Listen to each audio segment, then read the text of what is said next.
How rainbows are formed. आखिर पानी में आधी पेंसिल डालने पर टूटी हुई क्यों दिखती है? Why stars twinkle but sun does not. आखिर रेगिस्तान में घूमते हुए पानी है, ऐसा आभास क्यों होता है पर पास जाने पर पानी गायब हो जाता है? ऐसे ही कुछ इंटरेस्टिंग सवालों के जवाब जानने की कोशिश करेंगे इस चैप्टर में, जिसका नाम है रिफ्रैक्शन ऑफ लाइट। ये चैप्टर 10th CBSE और महाराष्ट्र बोर्ड वाले स्टूडेंट्स के लिए यूज़फुल रहेगा। मेरा नाम है जिगर शुक्ला। तो चलिए अब इस चैप्टर को शुरू करते हैं बिना किसी बकवास के। तो आखिर रिफ्रैक्शन होता क्या है, सबसे पहले तो वो जान लेते हैं। इस दुनिया में दो तरह के मीडियम्स होते हैं, एक ट्रांसपेरेंट और एक ओपेक। ओपेक मीडियम वो हैं या वो ऑब्जेक्ट हैं जिसमें से लाइट पास नहीं हो सकती, जैसे आयरन, स्टील, ब्रिक। ऐसे जो सब्सटेंसेस हैं, ऐसे जो मीडियम है जिसमें से लाइट पास नहीं हो सकते, उनको हम ओपेक मीडियम्स बोलेंगे। और ऐसे सब्सटेंसेस या ऐसे मीडियम्स जिसमें से लाइट पास हो सके, उनको हम ट्रांसपेरेंट ऑब्जेक्ट या ट्रांसपेरेंट मीडियम बोलेंगे। यहाँ पर हम सहूलियत के लिए मीडियम बोलेंगे, जैसे कि एयर जो है, इसको ऑब्जेक्ट बोलना जो वो ठीक नहीं होगा, स्पेस को सब्सटेंस या ऑब्जेक्ट बोलना ठीक नहीं होगा, इसलिए हम उसको मीडियम के नाम से बुलाएंगे यहाँ पर। तो रिफ्रैक्शन जो है, जब लाइट की रे एक मीडियम से दूसरे मीडियम में जाती है और वो भी ट्रांसपेरेंट मीडियम में, जैसे एयर से अगर वाटर में आ जाए या वाटर से अगर एयर में चली जाए, अगर वो रे जो है वो ऑब्लिक है। ऑब्लिक है मतलब क्या, उसका जो है एंगल वो 0 और 90 डिग्री के बीच में है टू द नॉर्मल। अभी नॉर्मल क्या होता है वो हम आगे बात करेंगे, लेकिन जो एंगल ऑफ इंसिडेंस है वो 0 और 90 डिग्री के बीच में है अगर, तो वो जो लाइट की रे है वो अपना पाथ से डेविएट हो जाएगी, मतलब वो अपनी डायरेक्शन जो है वो चेंज करेगी स्लाइटली। इस फिनोमिनन को ही हम लोग रिफ्रैक्शन बोलते हैं। अगर कोई लाइट की रे वो ऑब्लिक्वली इंसिडेंट कर रही है to the surface of the medium, तो वो अपनी डायरेक्शन को चेंज करेगी, और इसी फिनोमिनन को हम क्या बोलते हैं, रिफ्रैक्शन ऑफ लाइट बोलते हैं। दो एक्टिविटी हैं आपके बुक में, जैसे एक ग्लास है जिसके अंदर हमने पेंसिल डाली हुई है और वो हमको टूटी हुई सी नज़र आती है। आखिर ऐसा क्यों होता है? बिकॉज जब लाइट रे वाटर में से एयर में ट्रैवल करते हैं तब वो अपनी डायरेक्शन स्लाइटली चेंज कर देते हैं। इस वजह से जो पेंसिल वाटर के सरफेस से बाहर की तरफ है, उसका जो पोजीशन है, अपेरेंट पोजीशन और रियल पोजीशन सेम है, लेकिन जो पेंसिल का पार्ट वाटर के अंदर है उसका अपेरेंट पोजीशन और रियल पोजीशन अलग अलग है। इस वजह से जो पेंसिल है हमें स्लाइटली टूटी हुई नज़र आती है, basically because of refraction of light. ये अपेरेंट पोजीशन क्या है और रियल पोजीशन क्या होती है? रियल पोजीशन मतलब ऑब्जेक्ट जहाँ पर है, और अपेरेंट पोजीशन मतलब जहाँ पर हमें वो नहीं है पर हमें वहाँ से लाइट रेज आने की वजह से ऐसा लगता है कि वो वहाँ पर है। जैसे हम मिरर के सामने खड़े होते हैं, लेकिन होते तो मिरर से बाहर है रियल में, लेकिन हम देख सकते हैं ना अपने आप को मिरर के अंदर। तो वैसे वो होती है अपेरेंट पोजीशन, यानी इमेज जो है वो कहीं और बन रही है, जहाँ ऑब्जेक्ट है वहाँ उसकी इमेज नहीं है। सेम चीज़ होती है कॉइन को जब हम ग्लास में डिप कर देते हैं तो कॉइन थोड़ा सा उठा हुआ सा नज़र आता है, तो वो फिनोमिनन भी हमें रिफ्रैक्शन की वजह से ही देखने को मिलता है। चलिए एक और एक्टिविटी है वो हम करते हैं, इससे रिफ्रैक्शन को और ज़्यादा डिटेल में समझेंगे।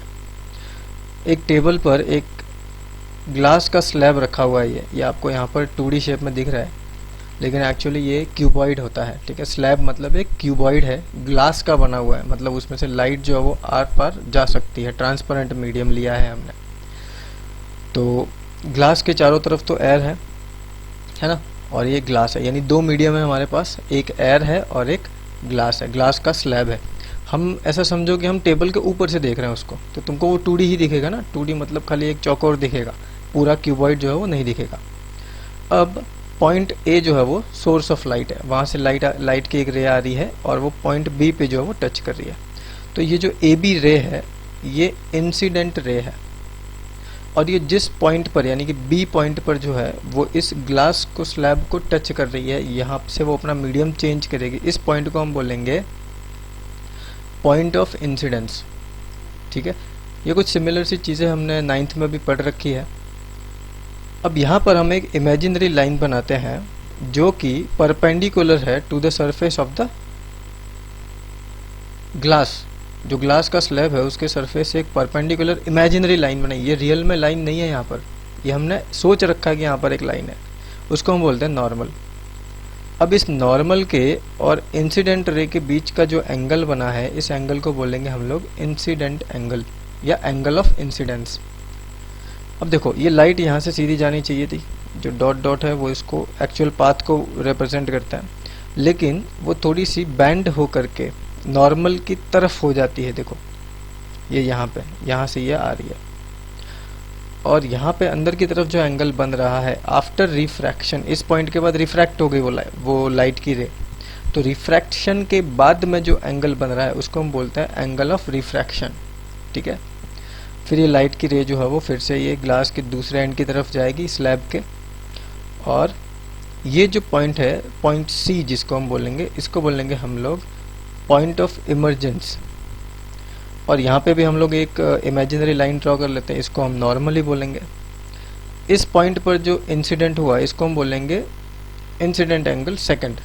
ठीक है, सेकंड इंसिडेंट आप इसको सेकंड एंगल ऑफ इंसिडेंट बोल सकते हैं।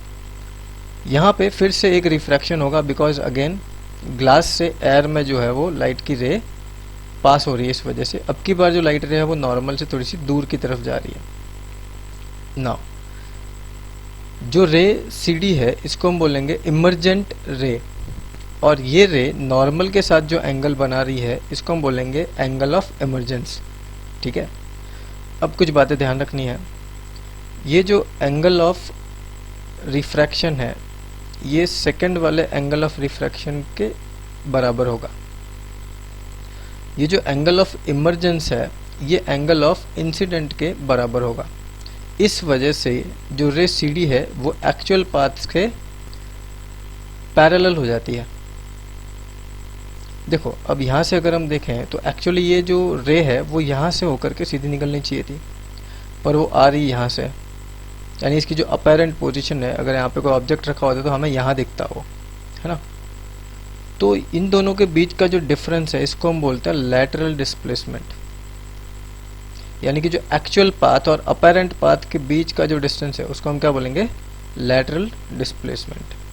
चलो, आई होप आपको ये सारे के सारे जो टर्म्स मैंने इस डायग्राम और एक्टिविटी के माध्यम से समझाए हैं वो आपको समझ में आ गए हैं, क्योंकि ये टर्म्स हम बार बार यूज़ करने वाले हैं। अगर नहीं समझ में आया तो रिवाइंड करो और एक बार फिर से इसको अच्छे से देख लो। ठीक है, चलो अब इससे दो बातें हमें समझी। पहली तो ये कि जब भी लाइट की रे रेयर मीडियम से, अच्छा हमारे मीडियम में एयर और ग्लासेस हैं, तो एयर रेयर है कि ग्लास रेयरर है।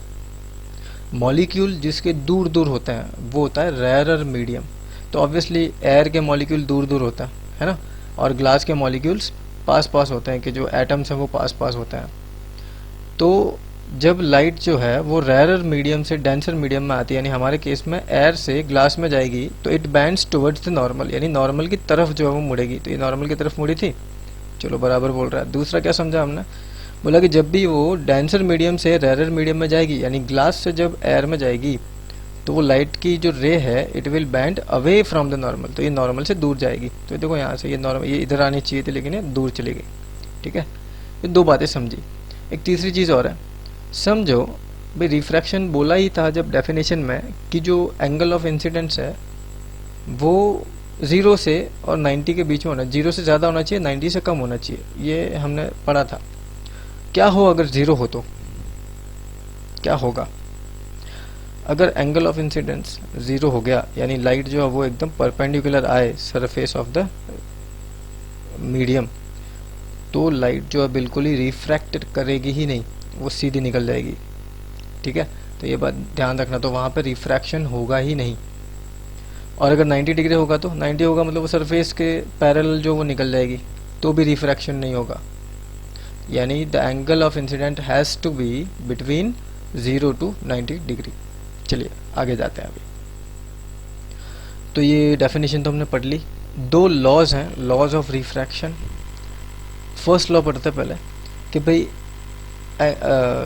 Incident ray, normal, refracted ray lie in the same plane, ये सब के सब जो है वो सेम प्लेन में रहते हैं। अब ये सेम प्लेन क्या है? प्लेन को समझाने के लिए मैंने आपको लास्ट ईयर भी एक एग्जांपल दिया था, अभी भी दे रहा हूँ। समझो कि एक वेल है, कुआं है एक, उसके अंदर हम एक दीवार इस तरह से बना दें कि वो कुआं इक्वली दो पार्ट में डिवाइड हो जाए। तो हम जब उसको ऊपर से देखेंगे तो हमें लगेगा कि एक सर्कल में हमने एक डायामीटर जो है,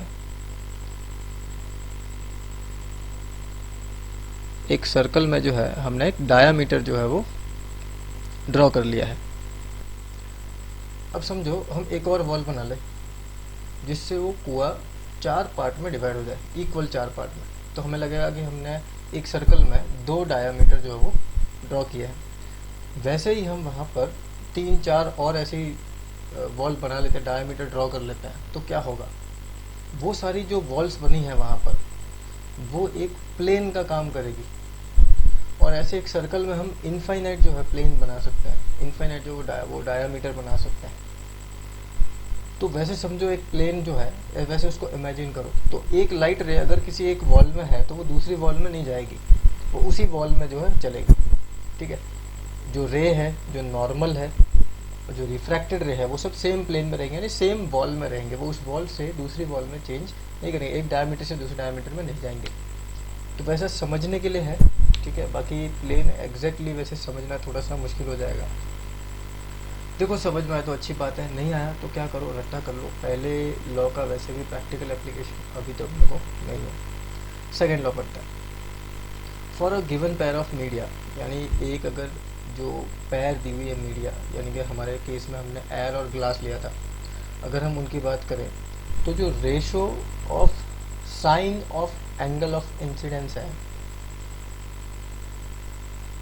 to the ratio of sine of angle of refraction will be a constant.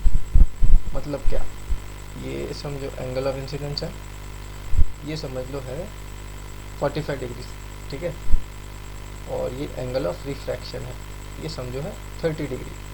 तो sine 45 degree divided by sine 30 degree, इसका जो एक आंसर आएगा वो उस गिवन पेयर ऑफ मीडिया के लिए सेम रहेगा, कांस्टेंट रहेगा हमेशा। कांस्टेंट मतलब उसका आंसर हमेशा सेम रहेगा। जैसे हमने मिरर में पढ़ा था, देखो कि angle of refraction, angle of incidence is always equal to angle of reflection. यहाँ पर एंगल सेम नहीं होता, यहाँ पर उसका रेशो सेम होता है। Sine I upon sine R का जो रेशो है वो हमेशा सेम रहेगा।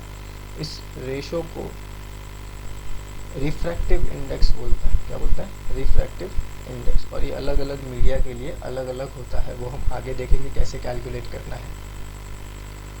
तो अब एब्सोल्यूट रिफ्रैक्टिव इंडेक्स की बात करते हैं। रिफ्रैक्टिव इंडेक्स क्या होता है वो हमने देखा कि वो जो है उनके sine of value of sine of I divided by value of sine of R. ठीक है, अब इसको निकालने का दूसरा भी तरीका, वेलोसिटी से भी हम निकाल सकते हैं रिफ्रैक्टिव इंडेक्स को। तो हमारा जो पार्ट है, प्रैक्टिकल पार्ट, वो वेलोसिटी के ऊपर ही बेस्ड है। साइन आई और आर का इस्तेमाल हमको करने की ज़रूरत नहीं है। ठीक है, सो खुश हो जाओ फिर। ये वाला पार्ट जो है थोड़ा सा इजी हो गया हमारे लिए। तो पहले पढ़ते हैं एब्सोल्यूट रिफ्रैक्टिव इंडेक्स। तो absolute refractive index is nothing but the ratio of velocity of light in vacuum to the velocity in a specified medium. जैसे अगर मैं वाटर के एब्सोल्यूट रिफ्रैक्टिव इंडेक्स की बात कर रहा हूँ, इसका मतलब ये है कि न्यूमरेटर में तो मैं लाइट का स्पीड लूँगा स्पेस में जितना है वो, और डिवाइड करूँगा उसको लाइट के स्पीड जो वाटर में रहेगा उसके से। तो जो मुझे एक नंबर मिलेगा वो होगा absolute refractive index of water. ठीक है, अब उसका मतलब क्या होता है? उसका मतलब ये है, जैसे देखो एयर में, एयर का जो रिफ्रैक्टिव इंडेक्स है वो 1.003। इसका मतलब ये है कि लाइट एयर में जिस स्पीड से ट्रैवल करती है उससे 1.0003 टाइम्स ज़्यादा फास्ट ट्रैवल करेगी वैक्यूम में। ठीक है, लाइट जो है वाटर में जितना ट्रैवल करती है उसका 1.33 टाइम्स फास्ट ट्रैवल करेगी इन वैक्यूम और इन द स्पेस। ठीक है, ये बात ध्यान रखना। तो ये कैसे निकालना है? काफ़ी सिंपल है, बस तुम्हें लाइट का स्पीड वैक्यूम में कितना है वैसे 3 लाख किलोमीटर पर सेकेंड, यानी कि 3 × 10⁸ मीटर पर सेकेंड, ठीक है। और डोंट वरी, तुम्हें ये सारे स्पीड वगैरह दिए होंगे, ये 3 वैल्यूज़ रहेंगे, उसमें से कोई तो 2 वैल्यू दिए रहेंगे, तो तीसरा वैल्यू तुम्हें फाइंड करना है। कुछ नहीं, इक्वेशन इन 1 वेरिएबल बनेगा, सीधा सा मैथ्स है, कर देना है मल्टीप्लाई डिवीजन, आंसर आ जाएगा, ठीक है। कुछ ज़्यादा डिफिकल्ट नहीं आने वाला। नेक्स्ट जाते हैं, refractive index of 2 substance. Absolute है तो हम वैक्यूम के साथ उसको कंपेयर करते हैं। अब अगर 2 सब्सटेंस है तो उनको आपस में ही कंपेयर कर देना है। जैसे refractive index of second medium with respect to first medium निकालना है, तो क्या करो कि भाई जिसका निकालना है उसको तो रखो डिनोमिनेटर में, और किससे रेस्पेक्ट में निकालना है, किसके रेफरेंस में निकालना है, उसको लिख दो न्यूमरेटर में। तो जैसे कि यहाँ पे था refractive index of second medium with respect to first medium, तो हमने v1/v2 कर दिया, यानी velocity of light in the first medium divided by velocity of light in the second medium. Simple same way में अगर तुम्हें फर्स्ट मीडियम का refractive index निकालना है, यानी refractive index of first medium with respect to second medium, तो क्या करो फर्स्ट वाले को डिनोमिनेटर में भेज दो और सेकंड वाले को न्यूमरेटर में लिख दो, सिंपल है। सेम क्वेश्चन आएंगे, देखो 3 वैल्यूज़ दिए हैं, 3 में से कोई तो 2 दिए रहेंगे और एक जो मिसिंग रहेगा तो फाइंड करना है। काफ़ी सिंपल रहेगा क्वेश्चन इसके ऊपर। ये यहाँ पे सारे एग्जांपल्स हैं, तुम्हें ये सारे सॉल्व करने हैं। अगर कुछ भी डाउट आता है तो मुझे बताओ, बहुत ही सिंपल है। पार्शियल इंटरनल रिफ्लेक्शन क्या होता है? जब भी तुम देखो ऐसे टॉर्च मारोगे पानी में, तो तुम्हें एक तो पानी में उसका एक धब्बा जैसा दिखेगा, है ना, वो जो रेज है वो अंदर दिखेगी, और उसके अलावा रिफ्लेक्ट होकर के तुम्हें दीवार पे भी दिखेगा। कब बाल्टी में मारना, जरा बाथरूम में जाना टॉर्च लेके और ऐसा थोड़ा आड़ा रखना, ठीक है, जैसा इसमें रखा हुआ है देखो, तो तुम्हें दीवार पे भी दिखेगा रेस जाते हुए और पानी के अंदर भी दिखेंगे। ऐसा क्यों होगा? बिकॉज जब टॉर्च से रेस निकले तो कुछ रेस रिफ्लेक्ट हो गए और कुछ रेस रिफ्रैक्ट होके पानी के अंदर चले गए, बाल्टी के अंदर चले जाएंगे। तो यहाँ पे क्या हुआ? पार्शियल रिफ्लेक्शन हुआ, पार्शियल इंटरनल रिफ्लेक्शन हुआ, तो इसलिए इसको बोलते हैं पार्शियल रिफ्लेक्शन, सिंपल। यानी when part of the rays get reflected and part of the rays get refracted, such phenomenon is known as partial internal reflection, very simple, ठीक है ना। टोटल इंटरनल रिफ्लेक्शन क्या है ये देखते हैं अभी। देखो यहाँ पर वाटर है एक मीडियम और दूसरा मीडियम जो वो एयर है, तो हमने यहाँ पर एक लाइट का सोर्स लगाया हुआ है, तो यहाँ से अगर सीधी रेस जाएगी तो ऑब्वियसली कोई रिफ्रैक्शन होने नहीं वाला है। फिर हमने एंगल थोड़ा सा बढ़ाया और 20 डिग्री का एंगल बनाया, तो जो एंगल ऑफ रिफ्रैक्शन है वो 27 डिग्री हो गया। फिर हम बढ़ाते गए, 30 डिग्री किया तो 42 हुआ, 40 डिग्री किया तो 59 डिग्री हो गया, और हमने एक एंगल इतना बढ़ाया कि जो एंगल ऑफ रिफ्रैक्शन है वो 90 डिग्री हो गया। 90 डिग्री हो गया मतलब क्या? मतलब वो उस एयर में गया ही नहीं, ये जो रे है वो एयर में गई नहीं, वो इसके सरफेस से ही निकल गई सीधी सीधी। इसके बाद अगर मैं और एंगल बढ़ाता हूँ तो वो रे रिफ्रैक्ट होगी नहीं, वो सीधी की सीधी रिफ्लेक्ट हो जाएगी और ये लाइट के रेस बाहर ही नहीं जाएंगे, ठीक है। तो ये जो एंगल था, जिस एंगल पे एंगल ऑफ रिफ्रैक्शन 90 डिग्री हो गया था, उस एंगल को बोलते हैं क्रिटिकल एंगल, ठीक है। क्रिटिकल एंगल की जो डेफिनेशन है वो कई बार पूछते हैं, तो मैंने बोला for a particular value of i the value of r becomes equal to 90 degree, this value of i और this value of this angle is called critical angle, ठीक है। इस वैल्यू को, तो अपने केस में यहाँ पर 48.8 डिग्री है, तो जब भी वाटर से एयर में अगर तुम्हारा एंगल ऑफ इंसिडेंट 48.8 डिग्री है तो वो क्रिटिकल एंगल है। उसके बाद अगर 48.8 डिग्री से ज़्यादा का एंगल किया तो लाइट रिफ्रैक्ट होगी नहीं, वो कम्प्लीटली रिफ्लेक्ट हो करके अंदर ही आ जाएगी, ठीक है।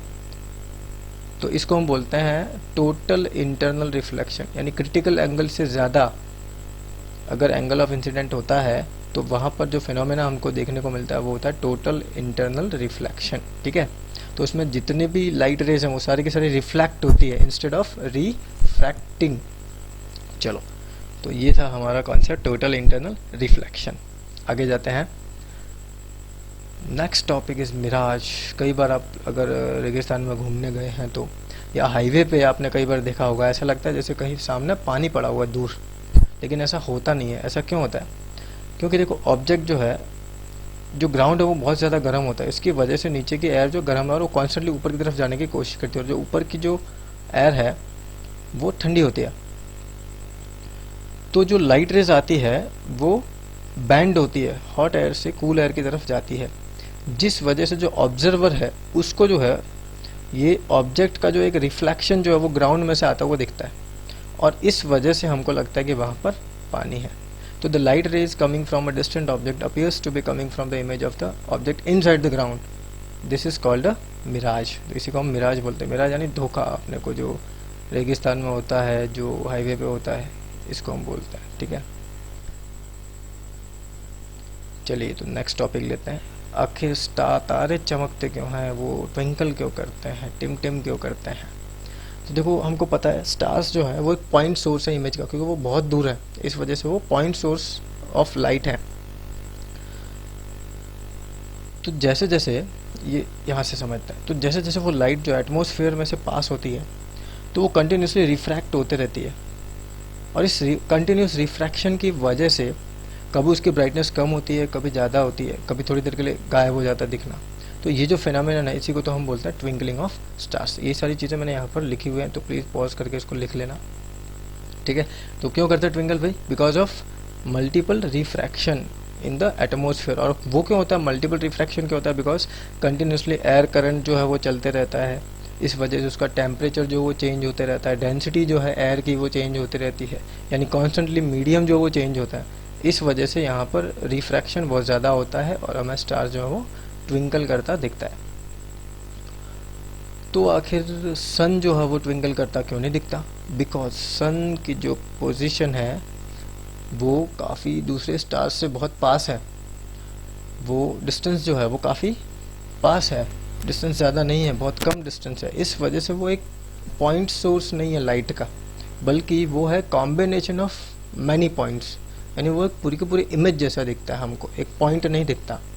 तो अगर उस केस में अगर सिंगल पॉइंट होता तो हमको ट्विंकल करता, लेकिन यहाँ पर बहुत सारे पॉइंट्स हैं, तो वो जो पॉइंट है अगर वो ट्विंकल करता है भी तो उनके एवरेज पोजीशन जो है वो इमेज में वो ज़्यादा इधर उधर नहीं होती, यानी सन जितना है उससे हमें थोड़ा सा बड़ा ही दिखता है, बट वो ट्विंकल करता हुआ नहीं दिखता। ठीक है, तो ये उसका रीज़न है, because the sun is the combination of many point source of lights, it is not just a point. तो उसकी जो ओवरऑल ब्राइटनेस है, ओवरऑल जो एवरेज ब्राइटनेस है वो अनचेंज रहती है, और इसलिए वो ट्विंकल नहीं करता है। अच्छा, इसके अलावा एक और चीज़ है, देखो जब भी सुबह में सनराइज़ होता है तब हमें एक्चुअली वो थोड़ा जल्दी दिखता है, 2 मिनट का गैप होता है अप्रॉक्सीमेटली। ठीक है, यानी एक्चुअली अभी सनराइज़ हुआ नहीं है पर हमें दिखेगा। क्यों?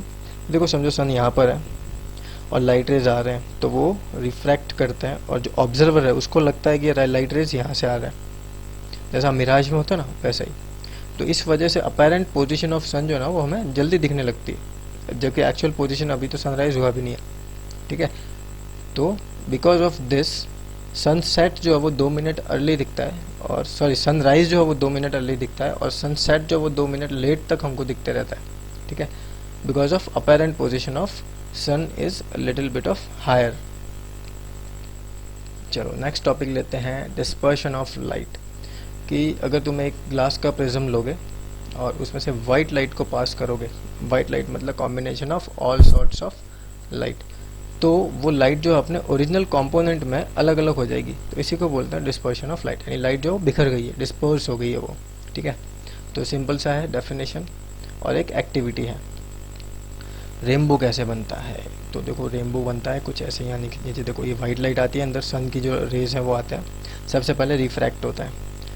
रिफ्रैक्ट होने के साथ ही, क्योंकि वो एक जो ड्रॉपलेट्स हैं वो प्रिज्म की, ग्लास के प्रिज्म की तरह काम करते हैं, तो रिफ्रैक्ट होने के साथ में ही वो डिस्पर्स भी होती है। फिर यहाँ से टोटल इंटरनल रिफ्लेक्शन होता है, और फिर यहाँ से फिर से रिफ्रैक्शन होता है, और जो कलर कंपोनेंट है वो अलग अलग वापस आ जाते हैं, और इस तरह से हमें रेनबोस दिखते हैं। हमेशा ध्यान रखना जिस तरफ सन होगा उसी डायरेक्शन में हमको उससे थोड़ा सा नीचे की तरफ, थोड़ा आसपास में जो हमको रेनबो दिखेगा।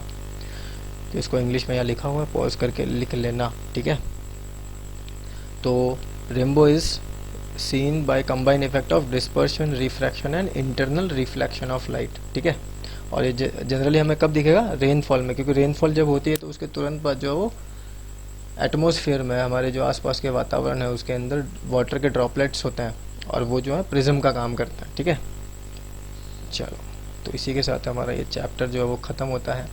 अगर आपको कुछ भी डाउट है तो प्लीज़ मुझे व्हाट्सएप कीजिए या कमेंट कीजिए, और सारे के सारे क्वेश्चंस आपको 2 दिन के अंदर कर लेने हैं, संडे से पहले पहले। Thank you very much.